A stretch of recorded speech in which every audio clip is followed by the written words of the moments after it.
This podcast is brought to you by Freewheel. Freewheel gives advertisers direct connections to streaming video inventory from the world's leading publishers. It's simple, really. They're removing middlemen, which means more working media dollars, better outcomes, and enhanced control.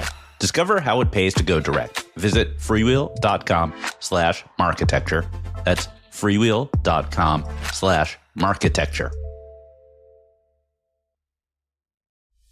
This podcast is brought to you by AudioHook, the leading independent audio DSP. AudioHook has direct publisher integrations into all major podcast and streaming radio platforms, providing 40% more inventory than what could be accessed in omnichannel DSPs. What's more, AudioBook has full transcripts on more than 90% of all podcast inventory, enabling advanced contextual targeting and brand suitability.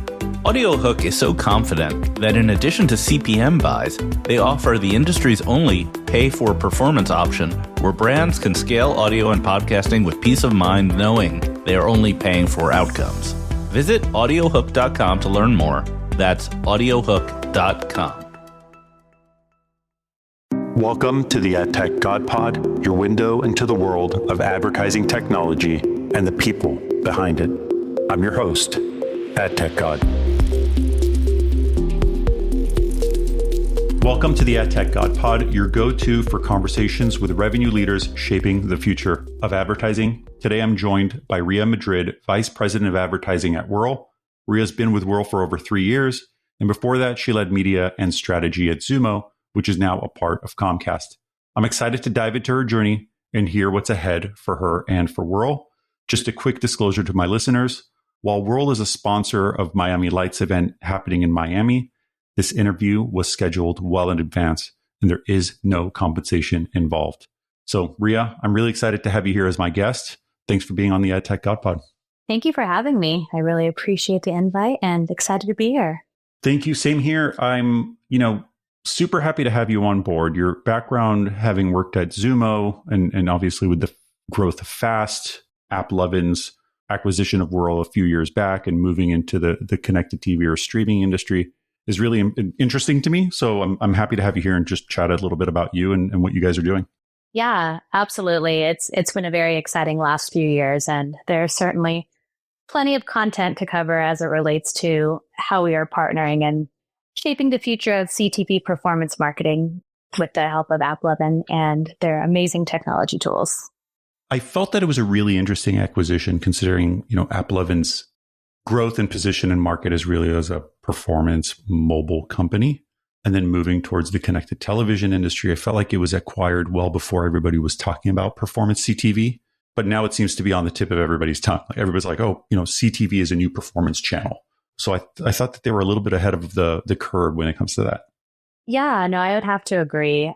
I think in our industry as a whole, there has to be a lot of buzz about us being able to accomplish something before people actually hit the ground running and make the efforts to actually make it happen. And, what's really great about AppLovin's background is they're, of course, very well versed in the performance space, and the tools they have available for mobile marketers are just unbelievable. So they truly are the perfect company to really trailblaze in performance marketing across CTV. So it's been a really good fit so far. I did want to hear a little bit more about you, how you got to WURL, how your experience was at Xumo, and really as a female leader in the space. A word from our sponsors. Media verification and measurement are undergoing major disruption. Legacy players are pivoting to performance advertising. AI is reshaping brand safety, and attention is replacing viewability. Adelaide is leading this shift with AU, a new way to assess media quality that scores placements based on their potential to drive attention and outcomes before your ads run. Think of it like a credit score for media. Finally, a clear view of quality before you buy. Take the guesswork out of your investment strategy and try Adelaide AU on your next campaign. Drives you forward. So let's start from the beginning. How did you get into advertising? How did you get into advertising technology? And what got you to the point where you're at today? Yeah, it's definitely not a typical story. I almost feel like I fell into ad tech by accident. A very amazing accident, I will say. It's been a long journey, but I will first say, I went to school and have lived my entire adult life in Orange County, California, which is light years away from LA, or it feels that way at least, and certainly a good amount of distance away from any major metro area where you would expect a big media company, entertainment, or large advertising agency. So with that said, going to school, I always had a very deep interest in marketing, connection with people. A lot of my studies focused in public relations, some psychology, journalism, and really just kind of exploring different areas where my career could really be focusing on working with people and finding, true connections, right? So, fast forward to graduating, like many students, wasn't quite ready to leave the beach city lifestyle and move to LA or New York City. So I actually worked for a very successful entrepreneur in Laguna Beach and really kind of just learned the ropes of general business. And, let's be honest, I was also picking up dry cleaning and planning parties. But the great thing is I learned a lot about business and marketing from him.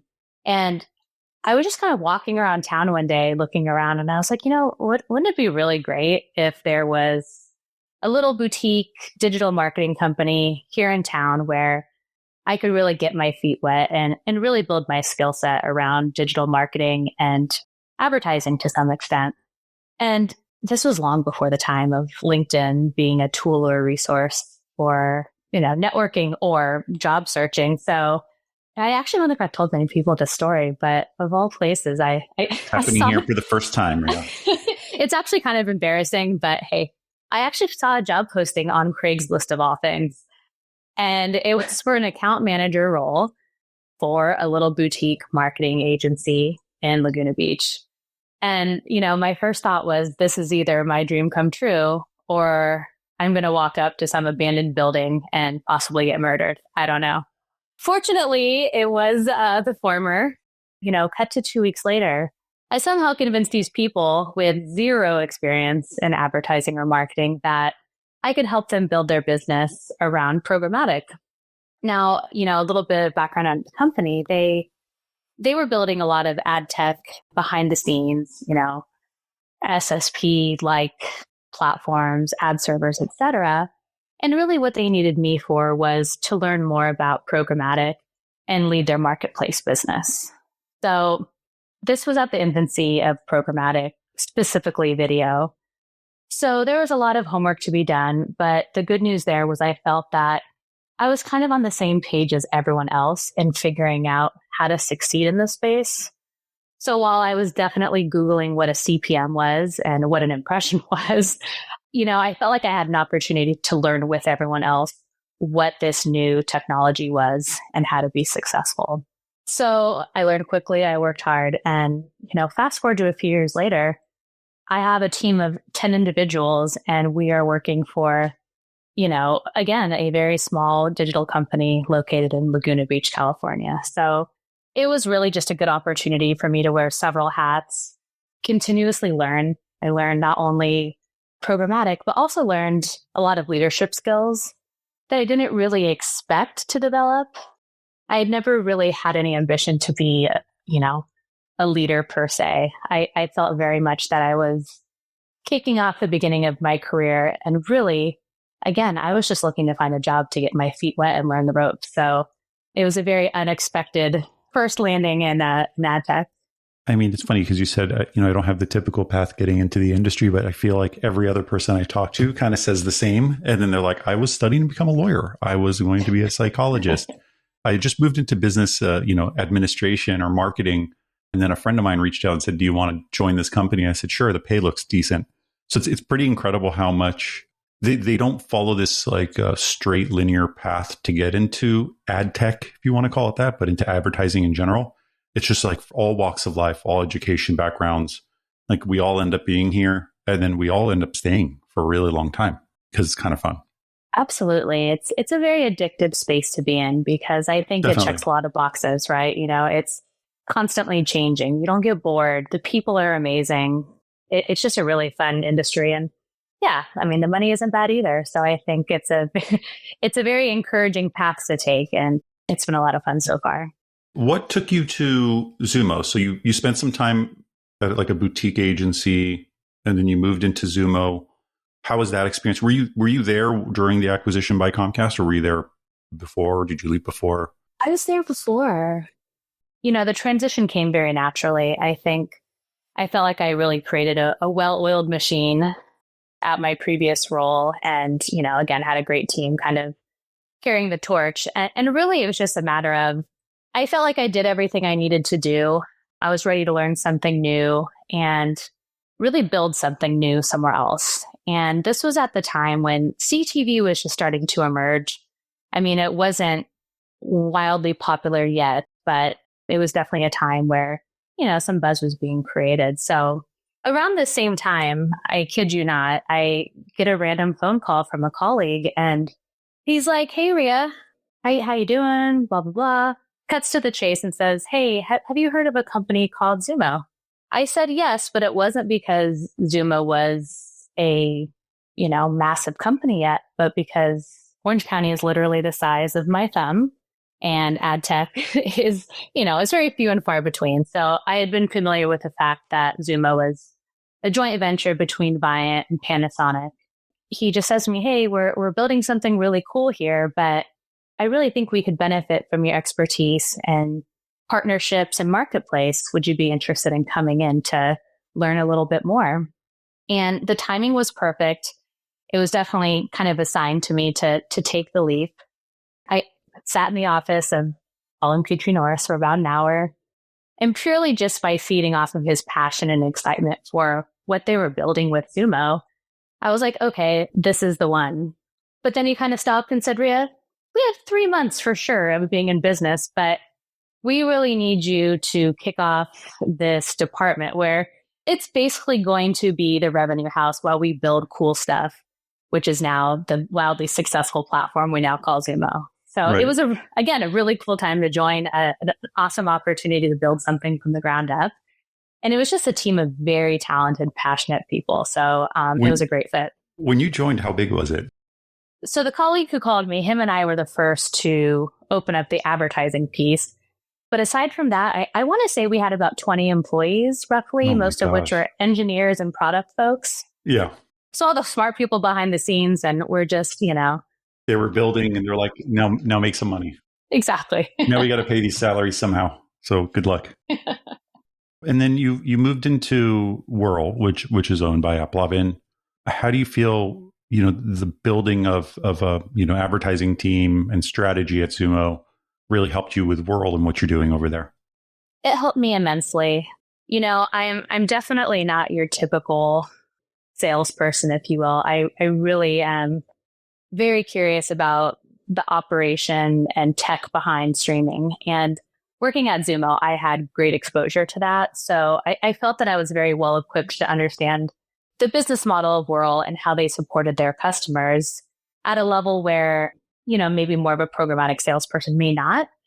And so, after the acquisition, there's, of course, a couple of good years, but, I started to get a little bored. I was ready to dive into a new challenge. And, I guess I'm just a glutton for punishment, but I was getting a little too comfortable and I was ready to really make a difference. So WURL was actually a vendor that a lot of our content partners at Xumo used. And I'd worked pretty closely with their team, and, they had casually mentioned some interest to me a few times. And at first I didn't see the fit and how I could help. But once I started learning a little bit about some rumors around AppLovin, the dots really connected. And I really felt a strong pull to help them kind of create this advertising business under an already very successful, distribution business model that they already had. Going back to the beginning of the conversation, building something from a, infantile level, right? Like there wasn't a huge sales organization at WURL prior to the acquisition, right? Correct. You building up the strategy, you ramping up the revenue. How was that for you, being integrated into a mobile heavy space and then, being so connected television fast and streaming focused? Do you feel that, having worked at nimble startups before helped you navigate through the structures and the communication part? 100%. I am immensely grateful for all of the startup opportunities that I had prior because, it's really difficult for a lot of people to join a company when they're no rules or standard operating procedures or really any structure. And I love doing that. So it was a little intimidating at first because mobile really wasn't an area that I had previously touched. But what I had to remind myself of was ad tech is there to solve the challenges for your customer. And for me, the customers were going to be the same. It's still a streaming publisher. I have a relationship, a rapport, a level of trust with a lot of these folks. And it's really just the medium that was changing, right? Streaming TV, mobile, it's really all the same when it comes to the way that you're trying to help your partners succeed. So fortunately, I don't need to know a ton about the inner workings of mobile, but generally just what the overall strategy our publishers have with their streaming monetization. So looking at everything that's happening in the space, we've heard everything from the industry's going through challenging times to this is just a bump in the road to it's fine. It's just an evolution of the space. It's going to happen. Like this happens every few years. What do you think is a really positive outlook on what's happening over the next 12 to 18 months that you feel like you yourself can help contribute to, or that WURL itself as a company can contribute to the growth?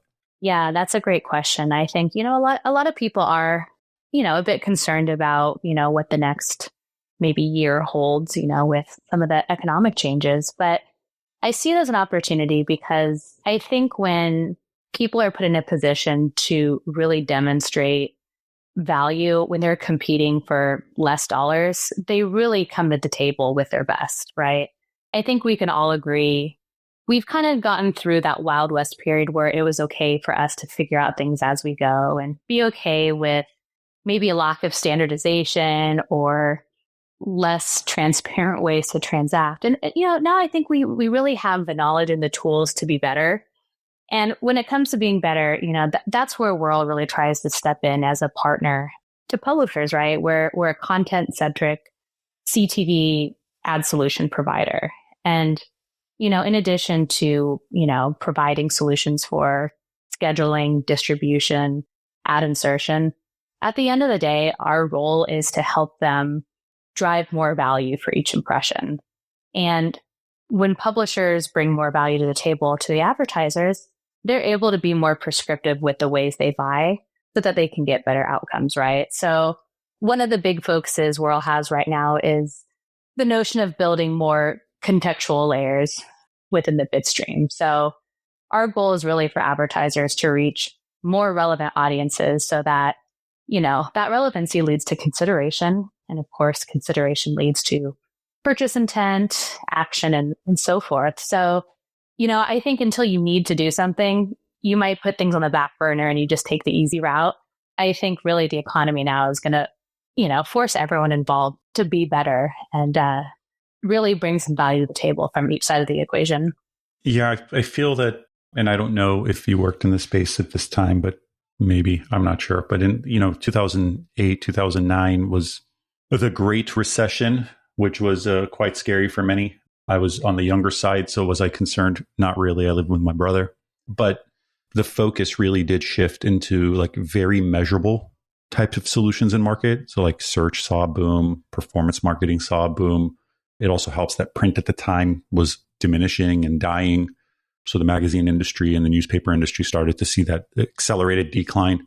And like as we're starting to see economic pressures happening, I personally believe that we're going to start to see an increased interest in performance, which is one of the reasons why I was really interested with the contextual stuff you guys were doing and interested in the performance aspect for connected television, because these brands and these advertisers are really going to start looking for outcomes and they're going to look for ROI. Branding is important, but then, being able to measure those performance metrics beyond the impression becomes even more important, especially in CTV.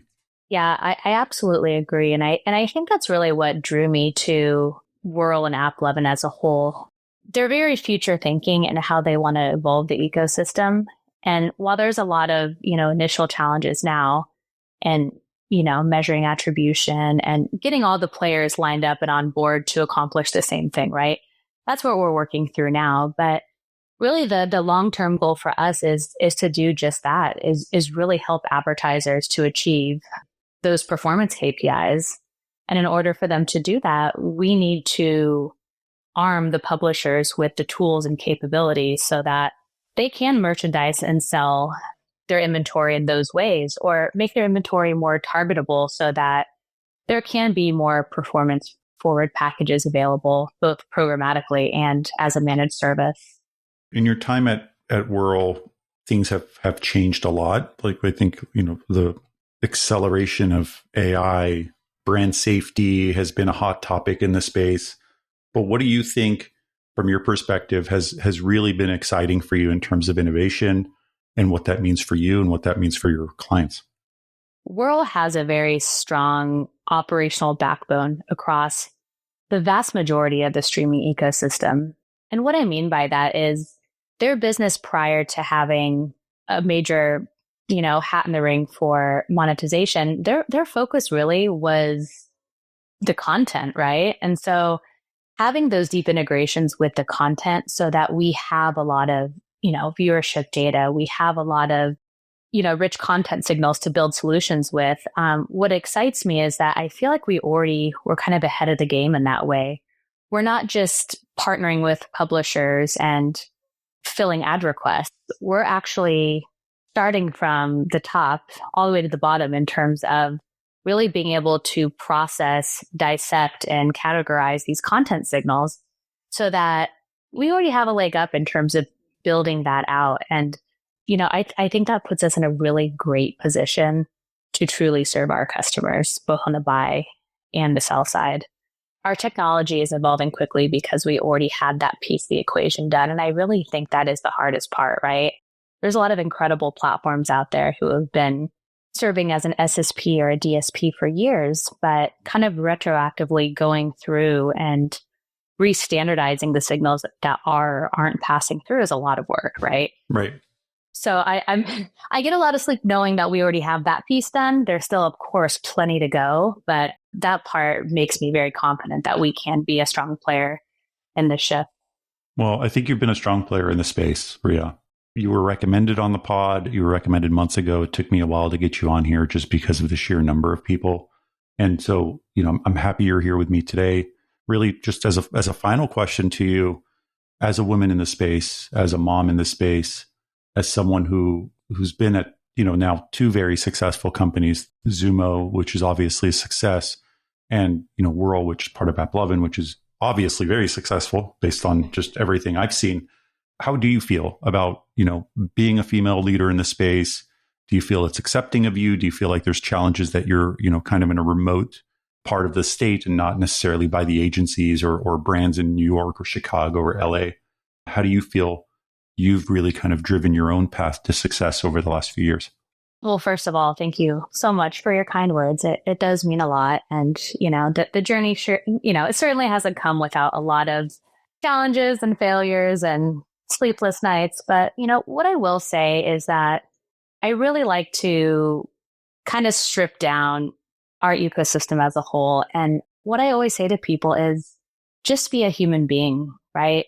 Be authentic, put yourself out there and be vulnerable. And it's one of the hardest things for us to do as professionals because we want to seem strong and knowledgeable, but pretending like you know things really doesn't get you anywhere. So one of the biggest pieces of advice I have is ask a lot of questions. Don't be afraid to reach out to somebody. A personal anecdote, like you mentioned, I live in somewhat of a remote area when it comes to, the sweet spot for flourishing advertising careers. But I will say, I think the building block of our industry is relationships. And, it actually wasn't until probably 5 years ago that I really became an active member, if you will, in the ad tech community. And that was all because there were some pretty amazing people who had taken the time to reach out to me. They wanted to get to know me, get to know what I'm all about. And that made me feel really good. And it really encouraged me to do the same with others and reach out, ask questions, and hear each other's challenges, right? Like I said before, we're in an incredibly fast-paced industry. I really don't think anyone is an ad tech expert at the end of the day. It's an extremely nuanced business. So I think it's okay to admit when you don't understand something, call up a friend. And I love to return that favor. So, be confident, be comfortable with the uncomfortable. And, don't be afraid to reach out and network and speak up. I think this is an industry where if you're curious, hardworking, and a people person, you truly have the tools to succeed. I think one time I posted something like there's only a handful, maybe 10 real true experts in the space that know every aspect of the industry. I think in my personal, I know he's a partner and we work together, but I think Ari is one of them. I think Brian O'Kelly is another one. But I do think that a majority of us are learning, and we learn from the people who really understand the technology and the inner workings. And so I agree. I think admitting there are gaps in knowledge and asking the right questions and chatting and networking with the right people really expands that knowledge, and it's super important. I agree. And there was certainly a time where I didn't have the confidence to do that. And you learn really quickly that that's how you become smarter, All I do is ask questions. My life is literally asking questions every day. And sometimes I throw out opinions and I'm like, I have a feeling this is way off. And then people are like, dude, nailed it. And then other times people are like, you have no idea what you're talking about. I'm like, perfect. Me neither. I agree with you. So you tell me what you think. A day in the life, right? Yeah, that's what happens, I guess. When you label God, everybody wants you to be right every time. And when you realize, hey, you know what? Maybe this guy doesn't know everything. Ria, thank you. Thank you so much for being here. Thank you to WURL for having you here. And thank you for being such a big part of the Miami event. I really appreciate you and your trust and WURL's trust in us. Oh, absolutely. And thank you so much. Really appreciate this opportunity. And thank you for doing what you're doing in the space. I think I speak for many that it's been a wonderful breath of fresh air, and love your podcast. Thank you. The optimists need to win. We got enough pessimists in this space. Amen. A little bit of positivity doesn't hurt. Absolutely not. Let's do it. Awesome. Speak to you soon, Ria. Thank you. Thanks for tuning in to another episode of the AdTechGod Pod, a podcast for the people, about the people. Stay connected with me for more insights, trends, and interviews in the realm of ad tech. Don't miss out on the latest updates, so follow me on X, Instagram, and connect with me on LinkedIn. Don't forget, ATG Slack community has insights, networking opportunities, and jobs. Keep the conversation going and stay at the forefront of ad tech innovation.